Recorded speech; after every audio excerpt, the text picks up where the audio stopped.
Today's video is coming to you from a 350 cow dairy in western Wisconsin.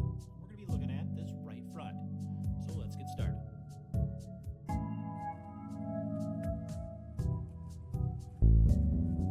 So with the pickup of a whole bunch of new subscribers, along with that comes a lot of questions. So today's video, we're going to try to cover as many of those as I can. First of which being, how do I know where the problem is? And here, there's a little mark in that white line that's going to point directly up to where I need to go with my knife work later on. That being said, not every mark is pointing to a problem. Most marks that we see are simply surface imperfections, just normal wear and tear on a hoof that we see all the time. Question number 2, why don't you wash the hooves before you start? A couple of primary reasons for this. Number 1, working with a lot of water and power tools and sharp knives, well, they just don't mix for obvious reasons. Also, you can't possibly get the area clean that I need to because it's up underneath this layer of hoof. So I wait to do the cleaning after I've gotten that all opened up.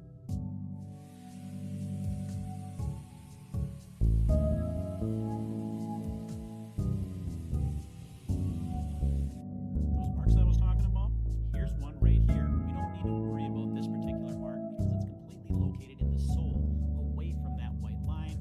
That's nothing to worry about. Now, if we look up above though, this one is right in the white line. It is a little bit wider. That's the one we want to look at, and it's obviously going to point straight up above. Next question, what are those dark areas modeled throughout that hoof? That's just simply hoof color. This cow is a Holstein. She's got a hide color that's black and white. Also, her hoof color is going to be black and white as well. There's nothing wrong with that. It's just natural coloration.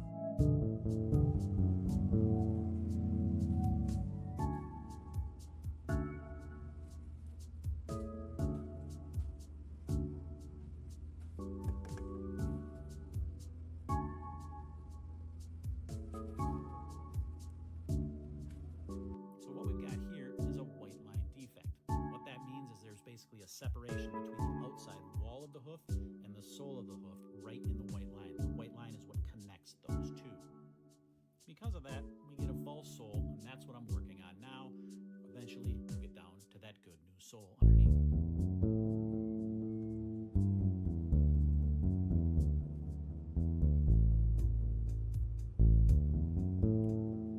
So what exactly causes this to happen?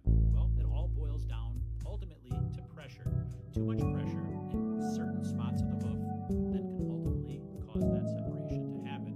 That could be from some slipping, that could be from imbalances in the claws. When cows are on concrete, that force is then applied to that foot on the inside. So if we have too much weight on particular areas, that can put pressure on that white line and cause that perforation to happen.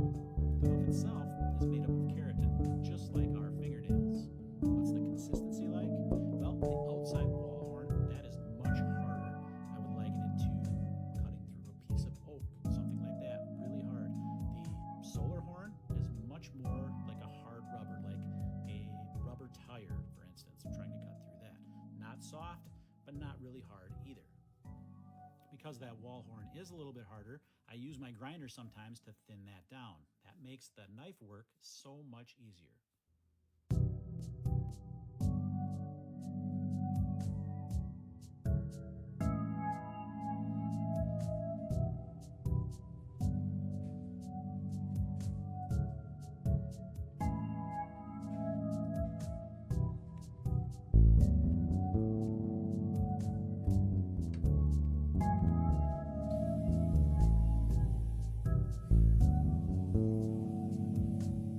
Many of you lately have been asking, why do I put some glue on the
salicylic acid. It's going to do three things. Number one, it's going to kill any bacteria that might be there that could cause digital dermatitis. Number two, it's going to exfoliate that area. And number three, it's going to provide a little bit of pain relief if she needs it. A light wrap is applied to hold that in place, and that will come off in a couple of days.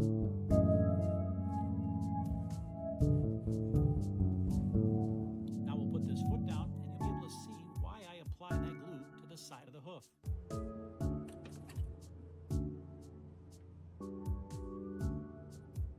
Putting that glue on the side just adds to the surface area for that glue to hold onto, and it helps with block retention.